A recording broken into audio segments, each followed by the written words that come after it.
라라랜드 프로젝트의 6번째 시간입니다. 이번 시간에는 영화의 결말이기도 한 미아와 세바스찬의 결말을 이야기해 보도록 하겠습니다. 그럼 지금부터 시작하도록 하겠습니다.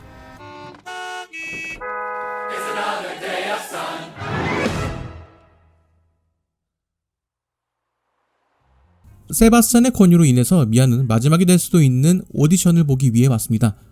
이번 오디션은 그동안 영화 속에 등장했던 오디션과 분위기가 다르다는 것을 알 수 있습니다. 우선 오디션에 참석하기 위해서 동반자가 존재하고 있습니다. 뿐만 아니라 미아의 의상 또한 그리 화려하지 않은 옷으로 미아가 조금 내려놓았다는 마음가짐을 보여주는 듯 합니다. 뿐만 아니라 오디션장의 분위기도 어수선하지 않은 느낌이죠. 이러한 것들이 이번 오디션은 무언가 다를 것이라는 생각이 들게 합니다. 곧이어 오디션장에서 빨간색 계열의 옷을 입은 참가자가 나옵니다. 그리고 파란색 계열의 미아가 들어가죠. 이는 현실과 꿈이 바뀌는 순간을 보여주는 장면이 아닐까 라고 생각됩니다. 이러한 구성은 영화 초반에 등장했던 장면과 유사하다고 느껴지기 때문이죠. 오디션장에서 나온 인물은 미아가 말하는 예쁘고 잘난 인물이라 볼 수 있습니다. 하지만 미아는 미소를 유지하고 있죠. 아마 그녀의 곁에 세바스찬이 있기 때문이 아닐까 싶습니다. 영화 속에서 세바스찬은 미아의 꿈을 응원하는 인물이었습니다. 하지만 그녀의 꿈에 함께한 적은 한 번도 없었죠. 그렇기에 이 장면은 세바스찬이 처음으로 미아의 꿈을 함께하는 장면이라고 볼 수 있습니다. 미아가 오디션을 위해 들어왔을 때 인사를 나누는 면접관이 이전 미아의 1인극을 관람했던 인물입니다. 그의 프로젝트 또한 미아가 했던 것과 비슷한 형태라는 것을 확인할 수 있을 것입니다. 결론적으로 미아가 1인극을 하지 않았다면 얻을 수 없었던 기회라는 것이죠. 그래서 미아의 표정 또한 조금은 편안하게 느끼고 있는 것 같습니다. 이전과는 다르게 자신의 이야기를 들려주기를 바라며 존중하는 태도를 보이기 때문이죠. 추가로 그들은 그녀가 이미 글을 쓴다는 것까지 알고 있습니다. You can just tell us anything. Anything. Yeah, just tell us a story. You're a storyteller. 아마도 이는 이전에 세바스찬이 오디션 통보를 받으며 세바스찬이 이야기를 해주지 않았을까라는 생각이 드는 대목입니다. 역시 세바스찬입니다. 미아가 자신의 이야기를 시작하자 영화는 판타지로 분위기를 전환합니다. 그녀가 하는 이야기가 판타지라는 것을 영화는 보여주고 있습니다. 하지만 그녀가 하는 이야기는 판타지가 아닌 것이죠. 실제 자신의 이모가 겪었던 이야기입니다. 그럼에도 영화가 이러한 연출을 보여주는 것은 그녀의 이야기가 판타지가 되는 과정이라는 것으로 해석해 볼 수 있습니다. 장면에서 사용되는 음악 또한 그러한 역할을 하고 있습니다. 이전까지 음악은 해당 장면이 판타지일 때만 등장했었죠. 하지만 이번에는 그러한 것과 반대의 상황이라 볼 수 있습니다. 이는 이전에 이야기했던 것처럼 영화가 초반에 보여준 연출과 반대되는 상황으로 연출하고 있다는 것입니다. 즉 이전까지 영화가 보여준 몇 가지 법칙들이 있을 것이고 관객들 또한 그것을 어느 정도 인지했을 것입니다. 하지만 이 장면은 전혀 반대의 연출을 보여주고 있다는 것이죠. 그것을 보여주는 것이 오디션의 가사일 것입니다. 이 노래의 가사는 미아가 들려주는 꿈에 대한 이야기일 수도 있지만 미아가 자신에게 하는 이야기라고 생각해 볼 수도 있습니다. 어쩌면 미아의 상황과 비슷한 상황으로 볼 수도 있기에 미아는 이 노래를 통해서 꿈에 대한 열정을 다시 한번 키울 수 있는 밑거름이 되었다고 볼 수 있는 것이죠. 꿈을 무식하게 도전하는 바보 같은 삶이라는 것입니다. 이후의 영화는 그리피스 천문대에서 대화를 하는 장면으로 그려지고 있습니다. 이곳은 두 사람의 사랑이 절정을 이루던 곳입니다. 영화가 이 장면을 선택한 것은 영화 내내 등장했던 휘황찬란한 컬러가 아니라 밋밋하게 그려진다는 것입니다. 이때의 두 사람은 이전과 달라졌을 것입니다. 아직 자신들이 어디에 있는지도 모르는 인물들이죠. 이후 두 사람은 서로의 꿈을 위해 떨어지는 것을 선택합니다. 이 상황은 이전에 두 사람이 겪은 상황과 완전히 반대되는 상황입니다. 이전까지 미아는 LA에 머물고 세바스찬이 떠나야 하는 입장과 반대가 된 것이죠. 그리고 그리피스 천문대의 경치도 이전과 다른 감상을 가지는 것입니다. 이로써 영화는 초반에 보여준 법칙들과 전혀 반대되는 상황들로 극명한 대비를 만드는 것이죠. Where are we? Griffith Park. Where are we? I know. Look at this view. I've seen better. It's the worst. Yeah. Not much to look at, huh? I've seen better.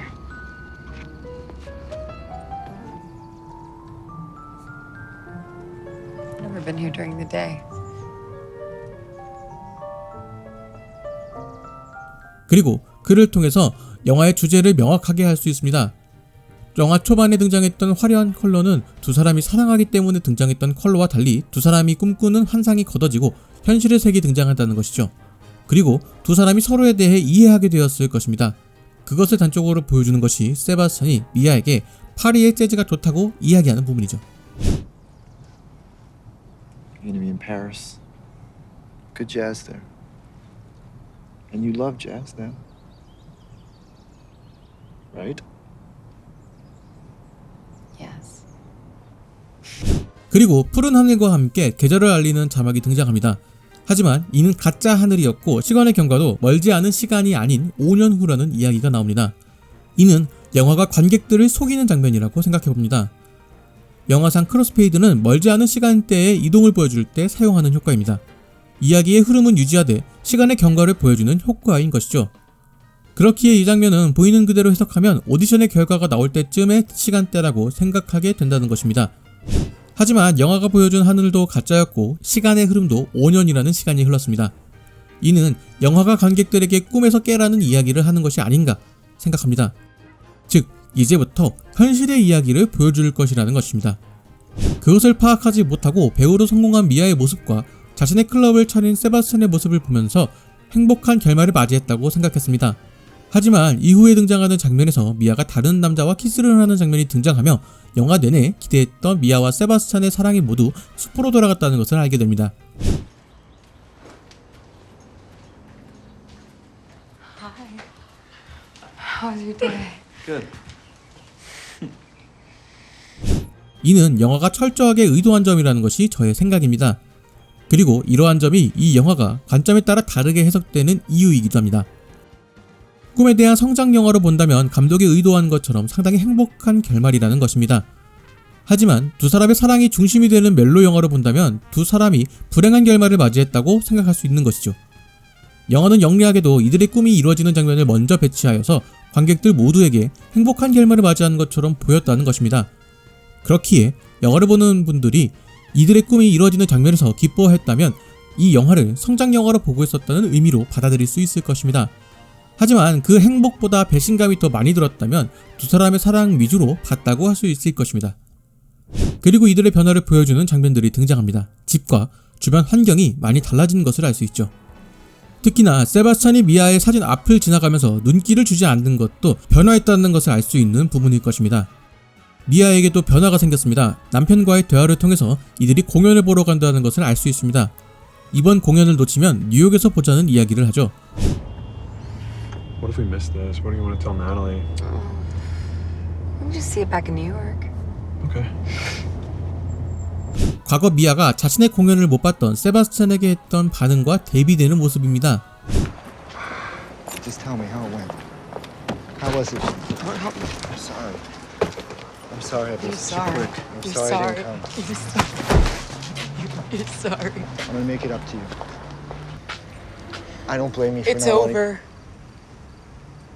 What is? It's over. 그만큼 미아에게도 내심 여유가 생겼다고 볼 수 있는 것이죠. 뿐만 아니라 꽉 막힌 도로에서 대처하는 모습도 그러합니다. 영화의 첫 장면에서 미아는 정체가 풀린 차선으로 돌아가는 것이 아닌 자신의 차선을 지키는 것을 선택했습니다. 하지만 이 장면에서는 막힌 차선이 아닌 아예 다른 길로 접어든 것을 알 수 있습니다. Do you want to just pull off here and get dinner? Sure, yeah. Yeah? Yeah. Okay.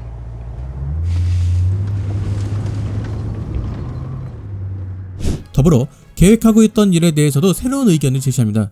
이는 앞서 이야기했던 것처럼 미아에게 많은 여유가 생겼다고 할 수 있는 대목일 것입니다. 미아와 남편이 식사를 마친 후에 차에 타려고 할 때 어디선가 음악이 들려옵니다.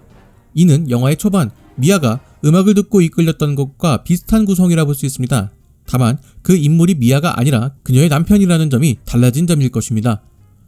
파란색 자동차에서 벗어나 빨간 조명을 지나 그 끝에는 셉스가 존재하고 있었죠. 이 공간은 철저하게 세바스찬의 취향이 반영된 곳입니다. 과거 자신이 아끼던 의자를 전시해 놓았죠.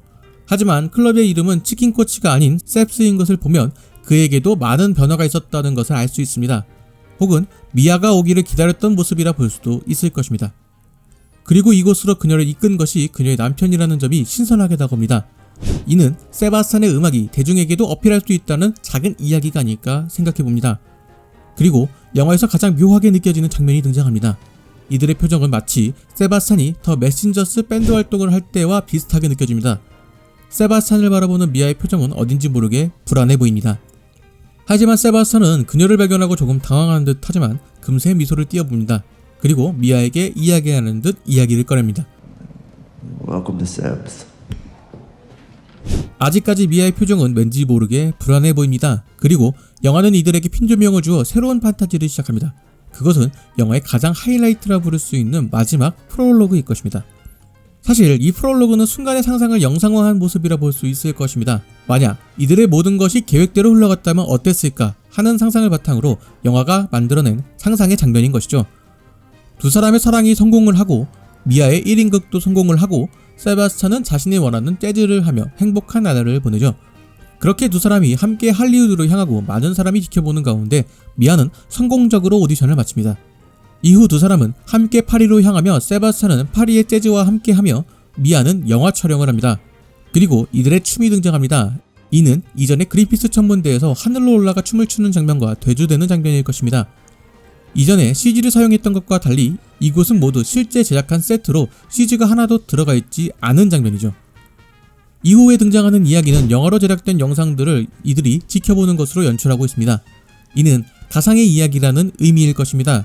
이전까지 프롤로그의 내용은 영화 속 내용을 바탕으로 재구성한 것이라면 지금부터 등장하는 이야기는 정말 가상의 이야기라는 것이죠. 즉 이들에게도 벌어지지 않은 가상의 이야기를 영상기를 통해 보는 것이죠. 그리고 이는 영화의 상상이기도 하지만 음악이 연주되는 동안 두 사람이 상상했던 모습이라고 볼 수도 있을 것입니다. 연주 내내 표정이 밝지 못한 그녀가 마지막에 세바스찬과 눈을 맞추며 미소를 보입니다. 이는 이들의 이야기들을 웃으며 보낼 수 있다는 의미로 해석해 볼 수 있을 것입니다. 더불어 서로에게 보내는 응원과 같은 것이라 볼 수도 있을 것입니다. 서로 괜찮다는 식의 모션을 보임으로써 격려를 해주는 것이죠. 이렇게 영화가 마무리가 됩니다. 마지막에 등장하는 The End라는 자막 또한 고전 영화에서 볼 수 있는 요소로 영화는 마치 이들의 이야기가 과거 이야기처럼 느껴지게 만듦과 동시에 한편의 판타지가 끝났다는 것으로 해석될 수 있도록 합니다. 그렇게 영화가 끝났다고 볼 수도 있지만 엔딩 크레딧에서도 감독은 많은 고민을 했습니다. 엔딩 크레딧에 등장할 음악으로 감독은 오디션이나 시티 오브 스타를 생각했다고 합니다. 그렇게 배치되었다면 영화의 마지막에 등장하는 우울한 감정이 이어지는 느낌이었을 것입니다. 하지만 조금 밝은 노래를 배치하여 꿈을 이룬 두 사람의 이야기라는 것으로 마무리되는 느낌을 주고 있습니다. 이 뒤에 등장하는 음악은 엠마 스톤의 시티 오브 스타 허밍입니다. 이는 본래 미아가 부르려고 했던 테마곡입니다. 이 곡이 뒤에 배치가 되면서 시티 오브 스타는 세바스찬으로 시작하여 두 사람이 함께 부르고 미아가 마무리를 하게 되는 구조를 가지게 되었죠. 그리고 마지막으로 미아와 세바스찬의 테마곡을 아련하게 연주하여 이들의 사랑이 비극이 아닌 아름다웠던 추억이라는 것으로 표현하고 있습니다. 이렇게 영화가 마무리가 됩니다. 지금까지 7주간 라라랜드에 대한 이야기를 해보았습니다.